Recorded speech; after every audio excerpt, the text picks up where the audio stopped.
Hey guys, it's Caitlin. Welcome back to my YouTube channel. If you are new here, my name is Caitlin. I'm 18 and I have cystic fibrosis. Well, that was hot. So today we're going to be talking about assumptions that people make about people with cystic fibrosis. I messaged a bunch. My roommates are loud. I messaged a bunch of people with cystic fibrosis that I know and asked them to send me like assumptions that people have made or questions. So my questions video will be my next video. So top 10 assumptions that are made about people with cystic fibrosis. Some of these have been made towards me as well. Some of them haven't. Also, disclaimer, I'm not really a Star Wars fan. This is my boyfriend's t-shirt, so we're just gonna ignore that. Number 1, people always assume that we have eating disorders because we're so skinny, but we eat so much. I'm sure there are people with CF who have eating disorders. Most of us don't, or at least like the people that I know that have CF don't.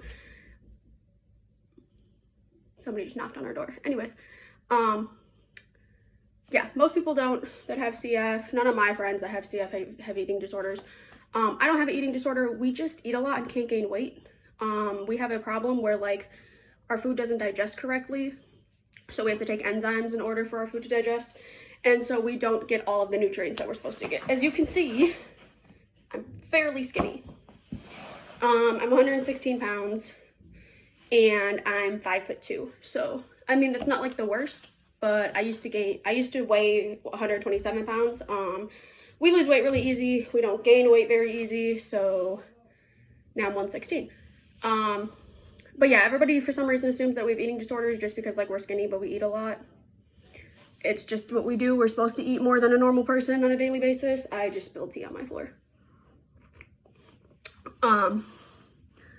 But it's just a CF thing. Number 2 is people thinking we're dying every time we're in the hospital. We're not, most of the time. I've definitely had scares that I've almost died when I'm in the hospital. My blood sugar has hit 11 when I was in the hospital. It's at 725 when I was in the hospital. I've had times where I just couldn't breathe when I'm in the hospital, but that doesn't mean we're dying every time we're in the hospital. We get sick all the time. As you can tell, I have a stuffy nose. It's normal, especially because I live in the Midwest and it's October, so it's kind of cold. And so our bodies change with the weather all the time. Our lungs change with the weather all the time. It's normal. Just because we're in the hospital doesn't mean we're dying or like on our deathbed. We get sick. I produce Pseudomonas, MRSA, and I get staph infections a lot in my lungs. None of them are really like killing me per se. They are all obviously deteriorating my lungs slowly but surely. But they don't just like kill us right away, or like just because we contract something doesn't mean we're just gonna like die. A lot of CF hospitalizations are actually CF exacerbations, which usually means your PFTs, which is your pulmonary function test, or your lung function percentage drops. My baseline, which is like me when I'm healthy, is between 90 and 95%. When I get sick, I've had to drop down to 80%. I've had to drop down, I think the lowest was like 60% when I was sick. I was really sick that time. I was like a freshman in high school, I think, when that happened. So we get sick a lot. Doesn't mean we're dying all the time. Doesn't mean that like just because we go to the hospital that we're like flatlining. It just happens. Sometimes our lungs need extra treatments or antibiotics, or if you have CF, especially in your teenage years a lot, it's very common for teenagers to get sick a lot because we're teenagers. We don't want to take care of ourselves. Most teenagers don't do stuff like, most teenagers don't want to take care of themselves half the time. But when you have cystic fibrosis and you don't want to take care of yourself, you get sick. And sometimes we have to go to the hospital just so that way we can get back on our regimen, get our blood sugars normal, get our lung function back up. Sometimes it's better for our mental health if we're in the hospital rather than like being sick at home or going to school or going to work. But it doesn't mean we're dying. A lot of times we're literally just sick. The third assumption, which is like one of my favorites, is that we're drug addicts because we take so many meds. I take roughly 30 meds a day, twice a day. So that's what, 60? I don't know, I'm bad at math, but I'm pretty sure that's 60. And it's normal, for us. This is my drug collection. It's It's a lot of meds, as you can tell. That's the stuff that I take every day. So yeah, we take a lot of drugs. I'm trying to think. Some of our drugs have to do with our stomachs, as far as like digesting food, constipation, stuff like that. It happens a lot with people with CF. We get bowel obstructions, which I've had a bowel obstruction. I actually have a scar from a bowel obstruction. From the day I was born. I've had that scar my entire life. And so we just kind of deal with it. Some of them are for our sinuses. I have chronic sinus disease, so my nose is stuffy a lot. I get polyps. I grow polyps in my sinuses. I've had like 6 or 7 sinus surgeries throughout the years, so that's kind of normal as far as people with CF. A lot of us take insulin because we're diabetic, which a lot of people have assumed that insulin is heroin for some reason. It's not. Just because I stab myself like 100 times a day doesn't mean I'm a drug addict. My body just needs it in order to survive. A lot of our meds, Trikafta is a big med that's kind of newer. It's only been out for like a year or 2 now. And it basically helps us break up the mucus easier, spit the mucus out, it thins out the mucus. And then we also have our vests and our nebulizers. A lot of us take vitamins. It's just a lot of meds. But it's CF, it's normal. We're not drug addicts, we're not addicted to it, most of us. They don't really give us drugs that are addictive unless like we're in pain, and obviously like pain meds. I don't particularly take pain meds unless I absolutely have to. The only times I've really taken like actual pain meds is when I was in preterm labor, when I had my C-section, and when I think I had like my knee surgery or something. But yeah, a lot of us aren't drug addicts, you guys. Like, we take enough drugs that we don't need extra drugs. So the fourth assumption is that because we look like we're healthy, we are faking our disease. I get that I look fairly healthy and I don't look like I'm sick, but that doesn't mean that like my lungs work.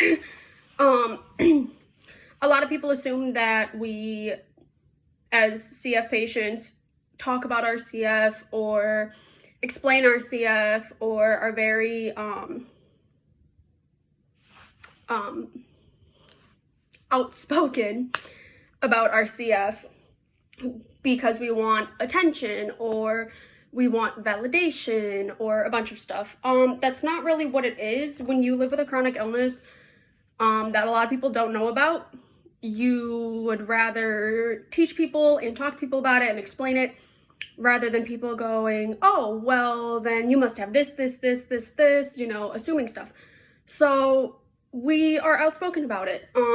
There are CFers that aren't and that don't like talking about their CF or are ashamed of their CF. I'm not one of them. I'm very open about my CF. Obviously, I have a YouTube channel for it.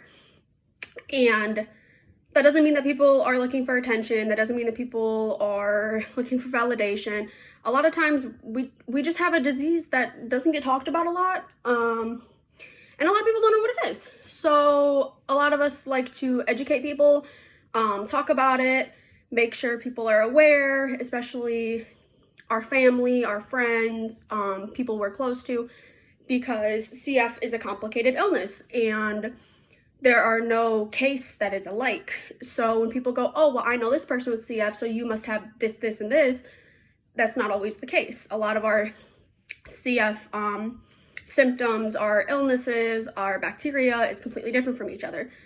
Even our lung functions, amount of surgeries, amount of hospital stays, everything, like a lot of that is really different. So just because, you know, we look fine doesn't mean we are. My lungs are kind of sucky. They're not the worst. I know a lot of people with CF whose lung functions are like 40%, 50%, 60%, whereas mine's like 90 something. So I'm definitely very fortunate that my lungs are decent compared to a lot of other people with CF. And I am happy about it. And just because I have a higher lung function or I look normal doesn't mean that I don't have it and that I'm not constantly sick. I'm literally constantly sick.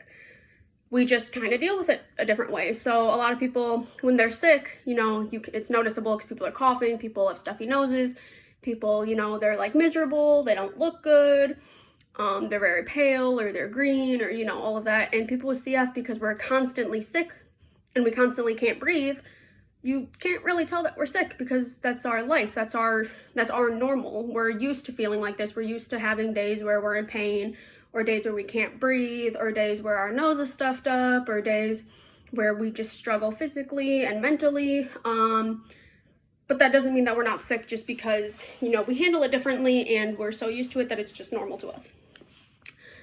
Fifth assumption is that we're contagious. That happens a lot. A lot of people always assume I'm contagious if I'm coughing, if I'm sneezing a lot, if my nose is stuffy like today, if you can just tell I'm wheezing or anything like that. A lot of people assume we're contagious. So a lot of people are really rude about it. I'm not gonna lie, there are a lot of people that are really rude about it. And it's just, honestly, just ignorance. If you aren't aware of like CF or what it is, you know, you're gonna assume things. Everybody assumes stuff, it's normal. So a lot of people assume we're contagious. When I was a sophomore in high school, there was a girl in one of my classes that said that she had cystic fibrosis, which she did not. And I know she did not because people with cystic fibrosis can't be around each other. We can't be within 6 feet of each other, and she was in my class, so I would have to know if she had CF. And then she also said it was contagious, or that I was contagious or something, so I actually coughed on her to scare her because she was like, oh my god, she's contagious. And so I coughed on her and I was like, yep, now you have CF, you're welcome. We're not contagious at all. My family doesn't have it, my friends don't have it, my boyfriend doesn't have it, and they're around me all the time. So we're not contagious. A lot of times when we get sick, even our sicknesses aren't contagious because it's CF stuff. When people are sick and are contagious, we get it easier. Our immune systems suck usually. So we definitely get it easier, but we are not contagious to anybody as far as cystic fibrosis, except for each other. We can cross-contaminate each other with bacteria, but to people without cystic fibrosis, we're not contagious to you guys. Number 6 is that all cases are the same. I said this earlier, no two cases are the same. I know CFers whose lung function is, 40, 50, 60%. I know CFers whose lung functions are 110. I know people with CF who have diabetes, people who don't, people who have liver problems, people who don't, people who have stomach issues from it, people who don't. It's just per case, and a lot of people assume that because it's a disease, that because this person has this person with the same disease is going to have this problem, and it's not like that. CF is a very complicated disease, and it affects a lot of different parts of our bodies, and not everybody is affected the same, or even parts of their bodies may not even be affected from it. Number 7 is that it's the same as asthma. I hear that all the time. Oh, so you basically have asthma. CF is not asthma. CF affects a lot more than asthma does. Asthma usually normally only affects your lungs, or like your sinuses maybe. CF affects your sinuses, your lungs, your stomach, your liver, sometimes your kidneys, your pancreas. I feel like I'm missing something. Obviously, like your throat, your everything. So CF basically affects almost everything in your body. It doesn't really affect your heart or your brain, at least for me. But yeah, mostly CF doesn't really affect those two. But it's not the same as asthma. It's usually a lot worse than asthma. There are cases of asthma that are, really bad and worse than some people with CF. But overall, it's not the same as asthma. Number 8, everybody with CF has oxygen. That is not true. I don't carry oxygen. If you guys have seen Bates Motel or 5 Feet Apart, both the female characters from both have oxygen. I don't. If you guys know who Claire Wineland is, she was a CFer who unfortunately passed away in 2018. I don't have oxygen. A lot of my CF friends don't have oxygen. It honestly just depends on where your lung function is, and some people need it to sleep, some people don't. I just don't. So don't assume that just because somebody has oxygen that they have CF, and don't assume that just because somebody has CF that they have oxygen. Number 9 is if you do yoga or you exercise or you eat better, you'll be fine. That's not the case with CF. Obviously, exercising and eating better will help. It's not going to cure it. There is no cure for cystic fibrosis, and it's not going to fix us. Obviously, if we exercise, our lungs become stronger and healthier. If we eat well, we have less stomach problems, we can gain weight properly, all of that. But just because somebody works out and eats like well and has a good diet doesn't mean that it's going to fix their cystic fibrosis. Yes, it's going to help. It's going to help anybody with anything, even people who don't have an illness. But it's not going to cure us. So don't tell somebody with CF, oh, you should do yoga, or oh, you should come to my Pilates class, or oh, you should do this, and it'll get a lot better. It takes a lot for exercise in order to have CF get better, and just because people exercise doesn't even mean that CF necessarily gets better sometimes. Last one, number 10. We'll die if people spray something around us. That's not true.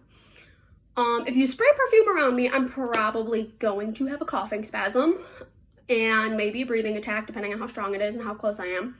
But we're not going to die just because somebody sprays something. A lot of us don't wear perfume and don't wear cologne and all of that because of our lungs. Some people do. I don't. It's just personal preference to me, and I don't like spraying myself and then coughing. So, yeah. Just because somebody sprays something around us doesn't mean we're going to die. It's definitely not healthy for us, but it's not going to kill us either. So that's all for today. I hope you guys learned something and don't make assumptions about CF anymore. If you guys have any questions, comment below. Thanks.